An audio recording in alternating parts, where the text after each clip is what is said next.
المولودية الوجدية خارج قواعده أمام فريق أولمبيك خريبكا الذي يستضيف هنا بملعب مدينة بني ملال، وبالتالي واقع التفوق هدفين بعد خروج العقدي.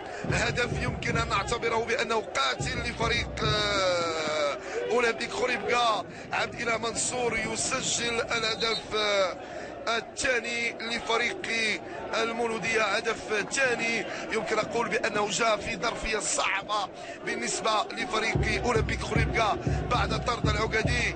نشاهدوا الآن ارتقاء كان جيد، ضربة رأسية ما استطاعش أمين برقادي أنه يبعدها لقوة الضربة الرأسية ولقرب منها، وبالتالي تأثير يمكن أقول بأنه هذا الهدف يعني الشيء الكثير بالنسبة للمولودية المراكشي. ولكن أكيد بأنه هذه سنة كرة القدم. تابعوا الآن بلال النقري وضربة جزاء،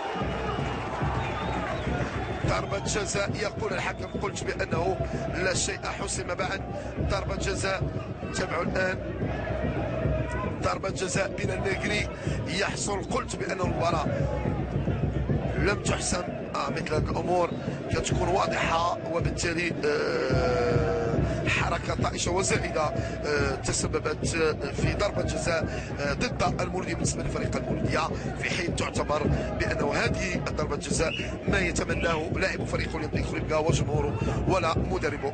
إذا ضربة جزاء سيكو باكايوكو يودي كذلك ضربة جزاء بالنسبة لفريق أولمبيك خريبكا. إذا رشيد تبركانين في هذه المحاولة ومواجهة عصام الحنفي ويسجل. رغم ذلك كانت متابعة للحنفي، والهدف الأول لصالح فريق أولمبيك خريبكا رغم النقص العددي عاد في النتيجة بعد ما كان خطأ فردي. قلت بأنه الأخطاء الفردية قلنا في مباريات عديدة وعدة هي التي تعطي العديد من الأخطاء. إذا تبركاني هنيئا لفريق المولودية بهذا الفوز، وهنيئا لأولمبيك خريبكا بالتتويج بكأس العرش.